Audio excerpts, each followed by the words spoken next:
All right. So you know that feeling you get like when you're scrolling through the news and you see a headline. Yeah. You're like, oh, Okay, here we go again. here we go again, right? It's North Korea and missile tests. Yep. It's not exactly like breaking news, Right. like, oh my God, what's happening? Totally unexpected. But, it does make you stop and think. Yeah, for sure. Okay, so what's going on here? Like, what's the context? Yeah, exactly. We're always trying to, look beyond those headlines Right. and figure out the real story. Okay, so what's the bigger picture here? Right. Like, what's actually happening? Right, and we've been looking into all the recent reports about these missile launches and, all the different statements that are coming out. Absolutely. And trying to make sense of it all. And kind of what we want to do today is like a deep dive. Yeah, a deep dive. To really, understand why this keeps happening. Yeah. Like, what are the kind of, underlying dynamics? Exactly what's at play here. Yeah, and what it might mean, for the bigger picture. For sure. Yeah. So let's just jump right into it. Yeah, let's get into it. So, this latest event, North Korea, they're saying they tested these, shiny new anti-aircraft missiles. Right. Like, it's almost like news. they're trying to get our attention with that shiny new part. Yeah, it's very deliberate. Like a new gadget or something, right? Absolutely. And, of course, Kim Jong Un is there. Front and center, yeah. Front and center every time. Every time. As you might expect, KCNA, the state news agency, is praising it. Oh, of course. Saying it's a major defense weapon system. Major. Yeah, it's quite the performance. Yeah, it's a performance, but it's really interesting because Right. that kind of language might sound a little bit like cartoonist to us, Right. but it serves a real purpose for Fuck them right. domestically. It reinforces that image of strength Right. and, advanced technology and a capable leader. Right. So Kim Jong Un being there at these tests, Yeah. it's not just for Hugh. It's a really powerful message. For his people. Exactly. It's for domestic consumption. Yeah. And also, projecting that image outward. Yeah, and it's like, this isn't just some random thing, right? This is like the, sixth Sixth one missile test that we've just seen this year. from North Korea this year. Yeah, it's a lot. So 6 in a pretty short period of time. Right. That says something. It does. It suggests a very deliberate and ongoing effort on their part to develop these capabilities. And you can't ignore the timing either, right? No, absolutely not. Like this one comes right as the U.S. and South Korea Are wrapping up their annual Freedom Shield military exercise. System Shield. Yeah. Which I don't think is a coincidence. I don't think so either. It feels very much like part of The equation. the equation, right? Yeah, the U.S. and South Korea do their drills. Yeah, North Korea responds. with something. Yeah, usually a missile launch. Right. It's like It's a pattern. it's a dance they do, Yeah. right? Yeah, a very predictable cycle. Right. You can almost set your watch to it. And it's like, from North Korea's point of view, Yeah, it's like they see these drills as a direct threat. absolutely. Right. Like a rehearsal for a potential attack. Right. So they think, okay, well, we need to show them We've got missiles. we've got missiles too, and we're not afraid to use them. Right. It's a way of signaling their resolve. Right.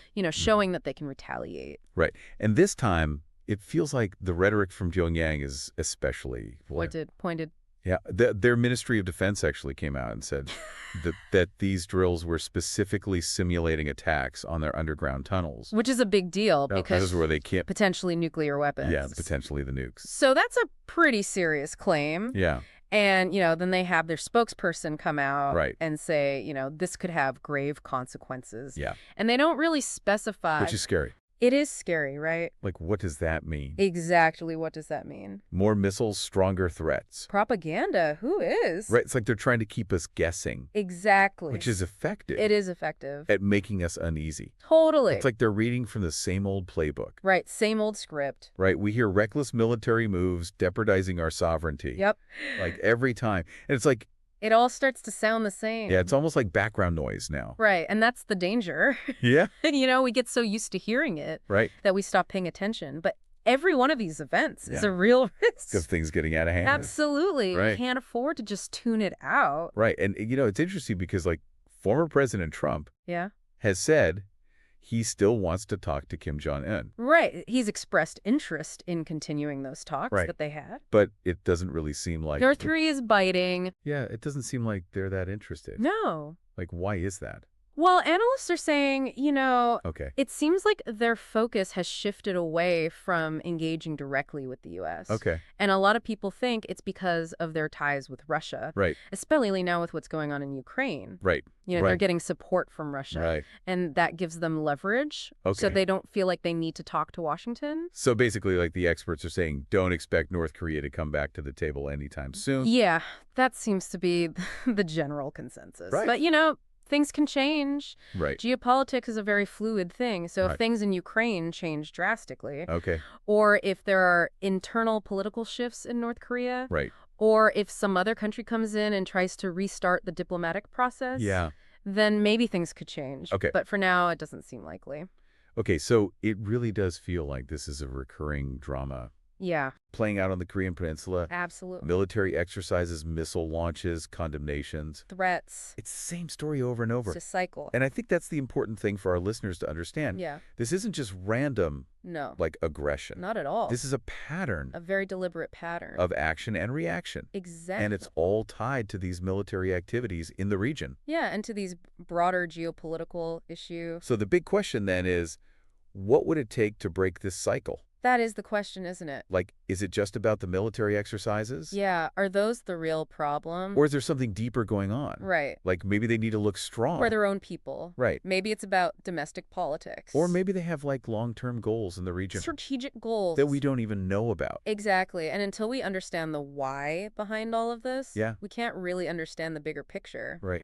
And that's the key to finding a more stable future for the region. Yeah. So much to think about. Yeah, and for our listeners out there, keep thinking about it. Yeah. Because what's happening on the Korean Peninsula, Yeah. it affects all of us. Yeah. It affects the whole world. Absolutely. All right. Well, that's our deep dive for today. Yeah. Thanks for listening. Thanks for joining us.